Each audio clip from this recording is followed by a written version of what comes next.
प्रिय विद्यार्थियों, आज हम 10वीं कक्षा के लिए सामाजिक विज्ञान में जो पहले मैंने वीडियो भेजी थी उसमें जो यूरोप में राष्ट्रवाद का उदय के कुछ क्वेश्चनों की जो वीडियो भेजी थी, आज मैं नेक्स्ट क्वेश्चनों की वीडियो भेज रहा हूँ। तो इसको ध्यान से सुने कि क्वेश्चन है कि मारियान जामनिया कौन थी, जिस तरह उसे चित्रित में किया गया है उसका क्या महत्व था।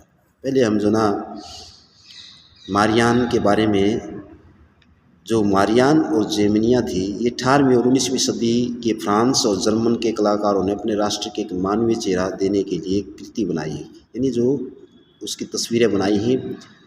उन्होंने ये जो तस्वीरें नारी वेश में बनाई है, मारियान की तस्वीर फ्रांसीसी गणराज्य का प्रतिनिधित्व करती है और जो जेमिनिया है ये जो ना नारी रूप में जर्मन गणराज्य का, यानी दोनों को, मारियान को फ्रांस और जेमिनिया को जो ना जर्मन गणराज्य की प्रतीक दर्शाया गया है।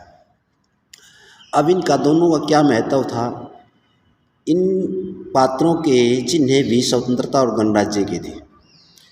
लाल टोपी, तिरंगा, कलंगी, मारियान की मूर्ति सार्वजनिक चौकों पर लगाई गई थी। ये जो मारियान की तस्वीर थी, लाल टोपी, तिरंगा और कलंगी, इस मूर्ति को बना करके जो वहाँ पर फ्रांस में चौक थे, उन चौराहों पर जो ना इसको लगाया गया था, ताकि जनता को एकता का प्रतीक याद रहे और लोगों में आपसी तालमेल रहे।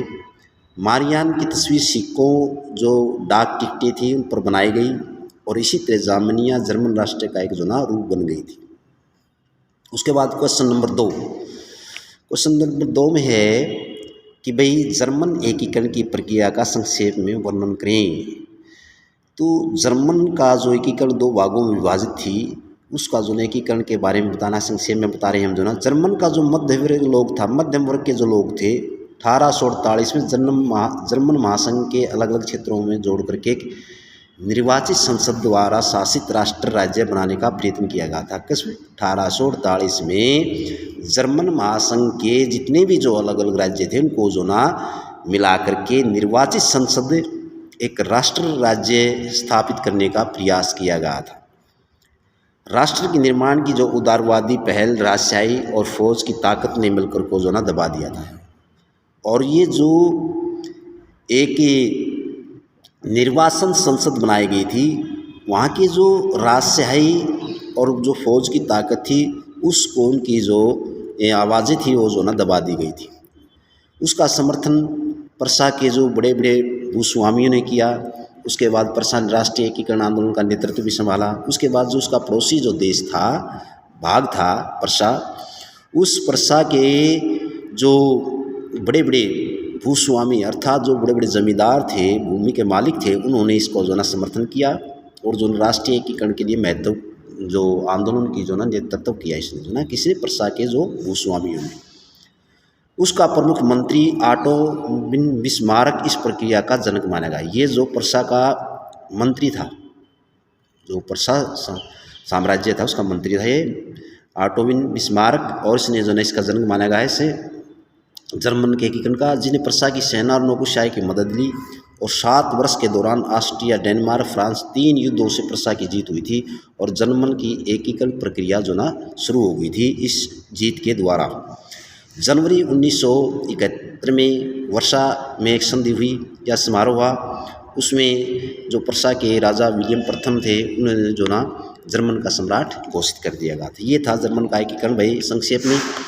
उसके बाद क्वेश्चन आता है हमारा, अपने शासन वाले क्षेत्रों में शासन व्यवस्था को ज़्यादा कुशल बनाने के लिए नेपोलियन ने क्या क्या बदलाव किए थे। नेपोलियन ने अपना शासन सुदृढ़ बनाने के लिए, क्या कुशल राज्य बनाने के लिए क्या क्या जो ना सुधार किए, उसने क्या क्या बदलाव किए। पहला जो ना बदलाव किया था उसने कि जन्म के आधार पर जो विशेषाधिकार मिले हुए थे उनको समाप्त कर दिया गया था।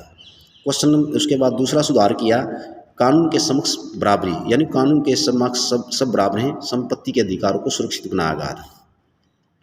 नंबर 3, अपने अपने नियंत्रण वाले क्षेत्रों में डच गणतंत्र, स्विट्जरलैंड, इटली, जर्मनी में प्रशासनिक विभाजनों को सरल बना दिया गया था।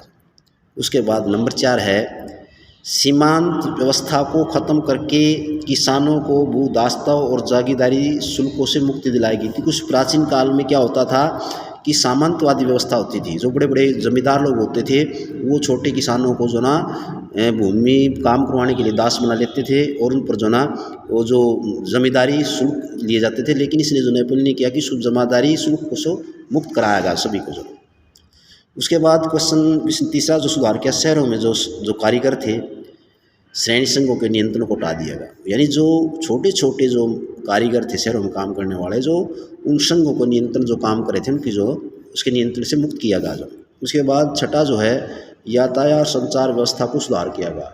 यानी जो उस समय यातायात के साधनों में सुधार किया गया और जो हमारे संचार जो के साधन थे उनमें भी सुधार किया गया। ये जो ना नेपोलियन ने अपने राज्य को कुशल बनाने के लिए 6 जो ना ये सुधार किए थे। उसके बाद जो क्वेश्चन है कि भाई हमारा जो वेरी इंपॉर्टेंट क्वेश्चन है उसमें जो खास करके जो ये आता है बाल्कन प्रदेशों में राष्ट्रवादी तनाव। ये वेरी इंपॉर्टेंट क्वेश्चन भी है 10वीं कक्षा के लिए कि बाल्कन प्रदेशों में राष्ट्रवादी तनाव क्यों पनपा, इसे पनपने के कौन कौन से कारण थे। इसके जो ना 4 कारण दिए गए। इसमें पहला कारण दिया गया है बाल्कन देशों में आधुनिक रोमानिया, बुल्गारिया, अल्बेनिया, यूनान, मैसिडोनिया, क्रोएशिया, बोस्निया और स्लोवेनिया, सर्बिया, मार्टिनिगो शामिल थे। ये जो ना प्रदेश बाल्कन प्रदेश में अक्षेत्र के निवासियों को आमतौर पर जो ना स्लाव पुकारा जाता था। इस क्षेत्र के जो लोग थे इनको क्या नाम से पुकारा जाता? स्लाव। ये जो जितने भी जो देश हैं बाल्कन के इनके क्षेत्रों को क्या पुकारा? स्लाव। तो इस कारण से भी जो ना राष्ट्रवादी तनाव पनपा। दूसरा कारण है बाल्कन क्षेत्रों का एक बड़ा हिस्सा ऑटोमन साम्राज्य के अधीन था। बाल्कन ने रोमानी राष्ट्रवाद के विचारों फैलने और ऑटोमन साम्राज्य के विघटन स्थिति काफ़ी विस्फोटक हो गई थी। और उसके बाद क्या जो ऑटोमन साम्राज्य का जो बाल्कन ये जो प्रदेश के जो ना कुछ हिस्से थे और वहाँ पर जो ऑटोमन साम्राज्य के खिलाफ जो विघटन होना आरंभ हो गया था। ये भी जो ना एक राष्ट्रवादी बाल्कन में राष्ट्रवादी तनाव का मुख्य कारण बनता। उसके बाद आता है कि तीसरा है 19वीं सदी में से ऑटोमन साम्राज्य के आधुनिकीकरण और आंतरिक सुधारों के द्वारा मजबूत बनाना चाहता था, किंतु इसे बहुत ही कम कामयाबी मिली क्योंकि 19वीं सदी में ऑटोमन साम्राज्य ने आधुनिकीकरण और आंतरिक सुधार करने का प्रयास किया गया था। लेकिन यूरोप राष्ट्रवादी शिकंजे से निकल करके अपने आप को स्वतंत्र करने लगे थे बहुत से देश और इस वजह से भी राष्ट्रवादी तनाव पनपा था। नंबर 4 बाल्कन ने आज़ादी व राजनीतिक अधिकारों के अपने दावों को राष्ट्रीयता का आधार बनाया। यानी इनका जो मुख्य जो उद्देश्य था बाल्कन प्रदेशों का वो राष्ट्रीयता का आधार बना था और इतिहास में प्रयोग करके साबित कर दिया कि वे भी कभी स्वतंत्र थे, किंतु तत्पश्चात विदेशियों ने उनको जो ना गुलाम बनाया गया। यानी इनमें लोगों में जो बाल्कन जो राष्ट्रवादी तनाव पनपने का कारण क्या था कि हम प्राचीन समय से आज़ाद हैं और इसको जो ना हम जो विभिन्न विदेशी शक्तियों ने हमारे को गुलाम बनाया है, तो हमने जो ना अपनी आज़ादी को बरकरार रखना है। ये जो 4 जो पॉइंट बताए गए थे, तो ये मैंने जो ये अभ्यास के प्रश्न जो ने इसके कंप्लीट किए हैं और आप सभी विद्यार्थी इसको जो ना अच्छी तरह याद करेंगे और पसंद आ तो इसको सब्सक्राइब भी करें।